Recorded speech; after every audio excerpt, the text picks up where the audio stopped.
की शुरुआत में हमें एक ब्राइड दुल्हन दिखाई जाती है जो अपनी शादी के लिए तैयार हो रही थी। उसका जो ग्रूम था दुल्हा, वो भी अपने कमरे में तैयार हो रहा था। ग्रूम फिर शादी करने के लिए पहुंच गया। उसके 6 दोस्त थे जो भी वहाँ ग्रूम जैसे कपड़े पहनकर आए थे। अब जब ब्राइड वहाँ आए शादी करने के लिए तो वो वहाँ एक औरत को देखती है जिसने अपने हाथ में छोटा सा बच्चा पकड़ा हुआ था। ये देखकर ब्राइड एकदम उदास हो गई। वो सोचती है कि अगर आज मैंने ये शादी कर ली तो मैं कभी बच्चे पैदा नहीं कर सकती, जबकि मुझे तो बच्चे बहुत पसंद है। अब ब्राइड को कोई ऐसा वैसा मसला नहीं था जो वो मां नहीं बन सकती थी, पर फिर भी वो ऐसा क्यों सोच रही थी, इसका जवाब हमें आगे पता चलेगा। अब वो शादी में आगे जाने की बजाय वहाँ से भाग जाती है क्योंकि वो नहीं चाहती थी कि आगे चलकर मुझे इस शादी के लिए पछताना पड़े। अब यहाँ से कहानी पास्ट यानी माजी में आ गई, जहाँ पर यही ब्राइड और ग्रूम छुट्टियाँ मनाने के लिए एक जगह पर घूमने आए हुए थे। यहाँ ब्राइड उसे अपनी उंगली दिखाकर कहती है कि देखो मेरी उंगली अभी तक खाली है जिसमें कोई अंगूठी नहीं है, आखिर तुम कब इस उंगली में शादी की अंगूठी पहनाओगे। जिस पर ग्रूम का कहना था कि तुम फिक्र ना करो, मैं बहुत जल्द तुमसे शादी कर लूंगा। और तुम जानती तो हो कि जिस कंपनी में हम काम कर रहे हैं वहाँ शादी करने से पहले हमें 10 बार सोचना पड़ेगा, क्योंकि हमारी कंपनी के कुछ असूल हैं जिनके बारे में तुम जानती ही हो। जिसके बाद ये दोनों एक बार में गए और वहाँ शराब पीकर खूब डांस करते हैं। यहाँ एक बूढ़ा कपल बैठा हुआ था जो उनको इतना खुश देखकर खुद भी काफी खुश हो जाते हैं। अब बूढ़े कपल में से हस्बैंड कहते हैं कि जब हमारी शादी हुई थी हम भी बिल्कुल इसी तरह खुश और पुरजोश थे। अब ब्राइड और ग्रूम कहते हैं कि अभी हमारी शादी हुई नहीं है, हम तो सिर्फ छुट्टियां मनाने आए हैं ताकि एक साथ वक्त गुजार सके। जिस पर बूढ़ा कपल कहते हैं कि कोई बात नहीं, तुम्हारी भी हो जाएगी शादी, क्योंकि शादी बहुत ही खूबसूरत रिश्ता है। हमारी शादी को 20 साल हो गए हैं, ये 20 साल हमने बहुत अच्छे गुजारे और आज तक हम एक दूसरे से उतना ही प्यार करते हैं। प्रेजेंट टाइम मौजूदा वक्त में ब्राइड अपनी शादी से जब भाग गई थी, जहाँ तभी उसके पास ग्रूम कॉल करता है और कहता है कि प्लीज वापिस आ जाओ। ब्राइड जवाब देती है कि नहीं, मैंने अपना जहन बना लिया है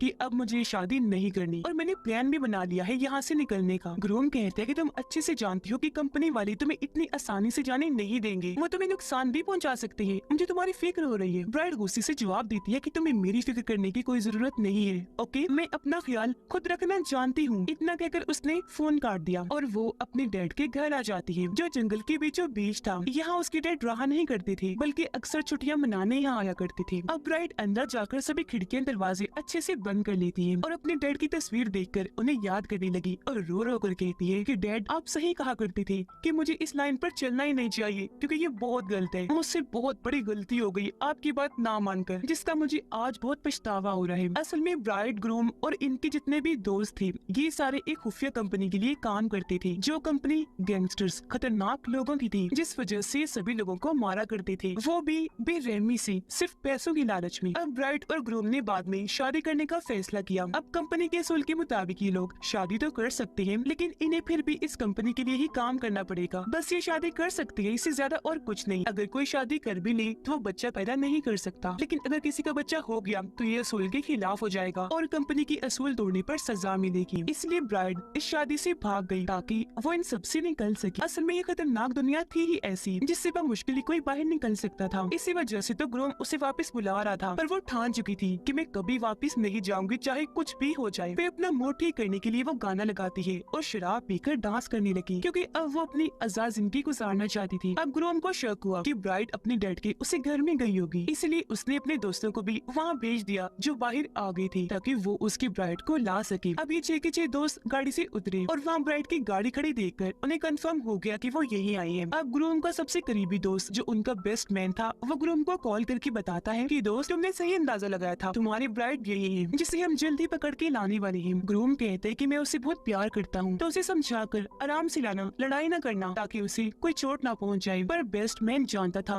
कि वो लड़की इतनी स्ट्रॉन्ग ताकतवर है कि वो लड़े बिना नहीं आएगी, इसलिए वो अपने दोस्तों को कहता है कि जल्दी से तलाशी शुरू कर दो, फिर चाहे इसके लिए तुम्हें कुछ भी करना पड़े। अब जब ये सारे मेन दरवाजे पर आए तो इन्हें पता चला कि सभी खिड़कियां और दरवाजे बंद हैं। हालांकि इन्होंने दरवाजे तोड़ने की कोशिश भी की लेकिन वो नहीं टूटे, इसलिए बेस्टमैन उन्हें अलग अलग करके तलाशी लेने का कहता है कि चारों तरफ से घर को घेर लो और रास्ता मिलने पर अंदर घुस जाओ। अब जब वो लोग रास्ता ढूंढ रहे थे तो ब्राइड के कानों में उनकी आवाज पड़ जाती है, इसलिए वो खिड़की से झांककर देखती है, जहाँ उसे पता चल गया कि ग्रूम ने अपने लोगों को आखिर भेज दिया उसे पकड़ने के लिए। वो अब नीचे जाने लगी अपना फोन लेने के लिए, पर तभी सामने खिड़की के बाहर वो बेस्टमैन को देखती है जो अंदर घुसने ही वाला था, जिसे देखकर वो डर गई, इसलिए वापस अंदर की तरफ भागने लगती है। वो पिछले दरवाजे से भागने की कोशिश करने लगी लेकिन वहाँ पर भी 2 आदमी मौजूद थे, इसलिए वो फौरन दरवाजा बंद करके अंदर आ गई। बेस्टमैन एक खुले हुए दरवाजे के जरिए अंदर आ चुका था जो हर जगह उसे ढूंढने लगता है। ब्राइट को अंदाजा हो गया था कि वो लोग घर के अंदर घुस रहे हैं, इसलिए वो किचन में जाकर चाकू उठा लेती है अपनी हिफाजत के लिए और ऊपर वाले फ्लोर पर जाकर वहाँ बने खुफिया कमरे में आ जाती है। वो सब लोग भी अंदर आकर एक जगह इकट्ठी हो गई, जहाँ पर बेस्टमैन सबको कहता है कि हमें ब्राइट को जिंदा पकड़ के अपने साथ ले जाना है, तो तुम इसे बस मार धाड़ करना, लेकिन जान से मत मारना। आज शादी बहुत अच्छे से चल रही थी, लेकिन इसने वहाँ से भागकर बहुत गलत किया। हालांकि वो जानती थी कि हम सभी उस खतरनाक कंपनी के लिए काम कर रहे हैं और उसकी इस हरकत से कंपनी का मालिक बहुत गुस्सा है, जो अब उसे कभी जिंदा नहीं छोड़ेगा, क्योंकि वो जानता है कि ब्राइट कंपनी और हम सब के बारे में बहुत अच्छे से जानती है और अगर इसने पुलिस को जाकर बता दिया तो हम सभी पकड़े जा सकते हैं। अब यहाँ से हमें फिर पास्ट की कहानी दिखाई जाती है, जहाँ पर ब्राइट और ग्रूम को वो बूढ़ा कपल दोबारा मिले थे, जो ब्राइट और ग्रूम को ऑफर करते हैं कि तुम भी हमारी कश्ती में आ जाओ, बहुत मजा आएगा क्योंकि हम वहाँ बहुत इंजॉय करेंगे। तब ब्राइट और ग्रूम ने उनकी ये ऑफर मानी थी और वो इन्हें अपनी कश्ती में भी ले आए थे। प्रेजेंट टाइम में ब्राइट अपनी खुफिया कमरे में चाकू लिए बैठी थी। काफी देर के बाद वो हल्की सी खिड़की खोलकर बाहर देखती है। जब उसे अंदाजा हुआ कि रास्ता खाली है और आसपास कोई नहीं, तो वो बाहर आकर यहाँ से भागी, फिर अपनी बाइक स्टार्ट करके वहाँ से भागने लगती है। लेकिन तभी अचानक उसके सामने बेस्टमैन का दोस्त आ जाता है और क्योंकि अभी बाइक की स्पीड हल्की थी तो वो उसे धक्का मार देता है, जिससे वो नीचे जाके गिरती है और उसे थोड़ी बहुत चोट भी आ गई, लेकिन फिर भी वो उठी। जहाँ वो आदमी कहते कि तुम यहाँ से नहीं भाग सकती, जो कहकर वो धीरे धीरे आगे बढ़ने लगा। ब्राइट उसे चाकू दिखाकर धमकाने लगी कि अगर तुम मेरे पास आई तो मैं तुम्हें जान से मार डालूंगी। ब्राइट उस पर हमला करके उसे लड़ने लगी। उसने ब्राइट का गला पकड़ लिया, लेकिन यहाँ वो चालाकी करती है। वो अपनी टांगों से उसकी गर्दन जकड़ लेती है और फिर दीवार का सहारा लेकर चाकू से उसकी गर्दन काट देती है। उसका बहुत सारा खून बह गया, जिससे मौके पर ही उसकी मौत हो जाती है। अब जब वो बाइक लेकर फिर से यहाँ से भागने लगी तो अब यहाँ दूसरा आदमी आ जाता है उसे पकड़ने के लिए, इसलिए वो भागकर वापस घर के अंदर आ गई। लेकिन तभी उसे यहाँ दो लोग घेर लेते हैं, जिनमें एक का कद लंबा था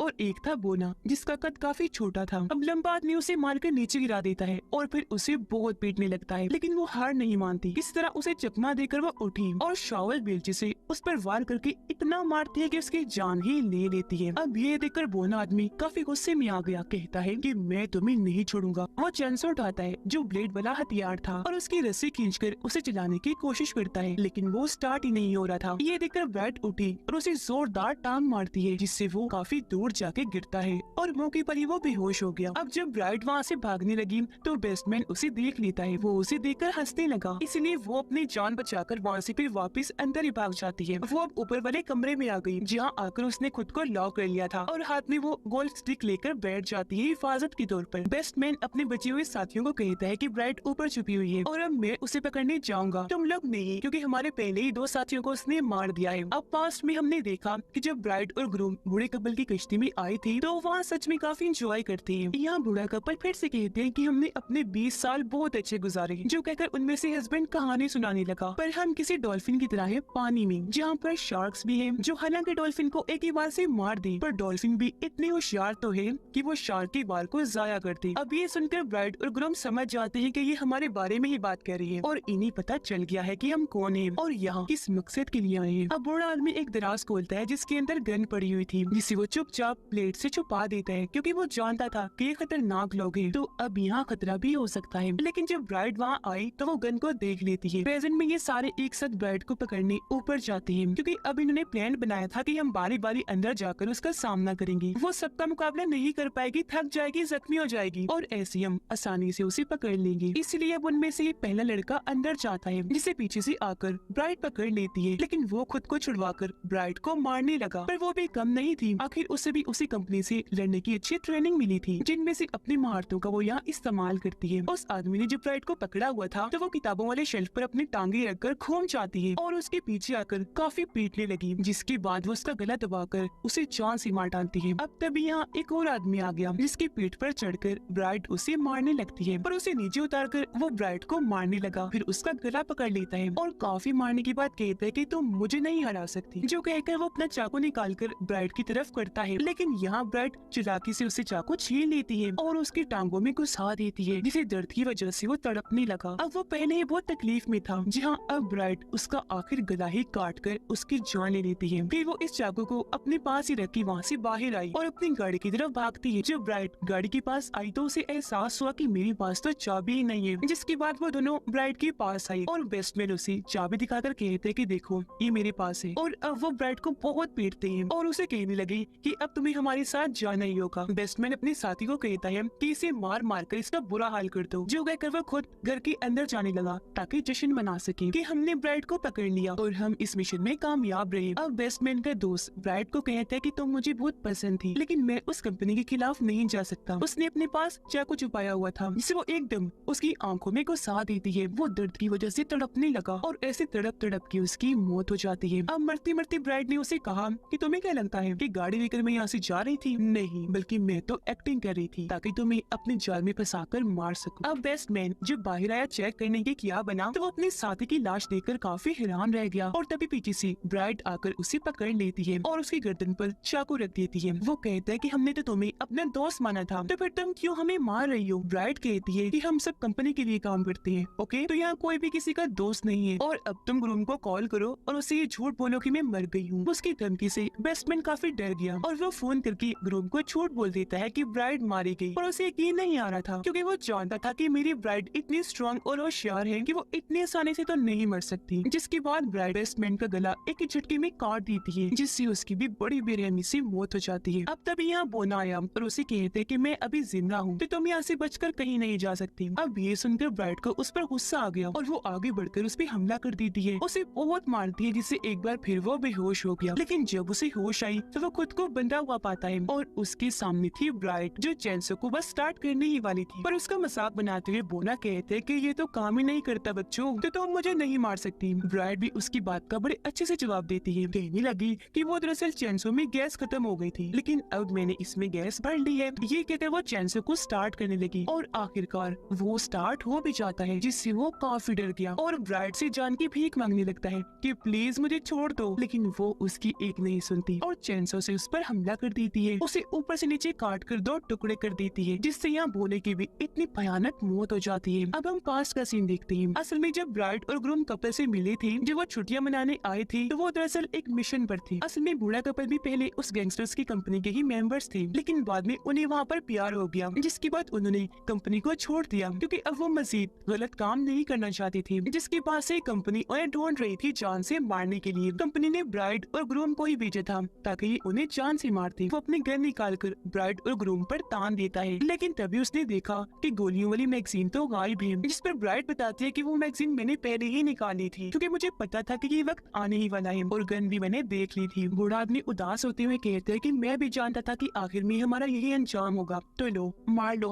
हमें अंदाजा हो गया था कि कंपनी हमें कभी नहीं छोड़ेगी। ये सुनकर ब्राइड और ग्रूम अपनी अपनी गन्स निकालकर दोनों को शूट करके मार देते हैं। प्रेजेंट टाइम में ब्राइड जख्मी हालत खून में लथपथ ग्रूम के पास पहुंचती है और ग्रूम उसे जिंदा देखकर काफी खुश हो जाता है, कहने लगा कि मैं जानता था तुम ऐसे नहीं मर सकती। ब्राइड उसे कहती कि अभी भी मौका है, मेरे साथ चलो ताकि हम दोनों इस कंपनी से बहुत दूर चले जाएं। ग्रूम जवाब देता है कि कब तक भागेंगे, जहाँ भी चले जाएं वो कंपनी हमें ढूंढ कर पकड़ ही लेगी, जिसके बाद हमारा अंजाम सिर्फ मौत होगा। ब्राइड बोली कि तुम भूल गई वो कपल 20 साल तक कंपनी से बचकर रहता रहा और मुझे पता है कि वो वक्त उनके लिए बहुत खुशगवार रहा होगा। ग्रूम कहते कि जब एक न एक दिन मरना ही है तो फिर ये 20 साल क्यों जाया करे, ऐसे क्यों गुजारे, इसलिए मैं तुम्हारा साथ नहीं दे सकता, लेकिन हाँ तुम्हारे साथ आखिरी बार डांस करना चाहता हूँ। जो कहकर उसने अपना हाथ आगे बढ़ाया, ब्राइड ने भी उसके हाथ में अपना हाथ रख दिया और वो लोग अपना आखिरी डांस करने लगे। और अब यहाँ उनमें से किसी एक को मरना था और फिर तभी सच में ग्रूम उस पर हमला कर देता है, जहाँ इन दोनों की लड़ाई होने लगी। पर ब्राइड यहाँ शराब की बोतल नीचे गिराकर तोड़ देती है, फिर उसका कांच का टुकड़ा उठाकर ग्रूम की गर्दन में घुसा देती है, जिससे वहीं पर उसकी दर्दनाक मौत हो गई। जिसके बाद ब्राइड उस वक्त को याद करने लगी कि जब हम छुट्टियां मनाने गए थे तो वहाँ पर हमने शादी का फैसला किया था और हम एक साथ कितने खुश थे, लेकिन आज यहाँ ऐसा वक्त आया कि मुझे अपने हाथ से अपने प्यार को मारना पड़ा। और अब वो उठी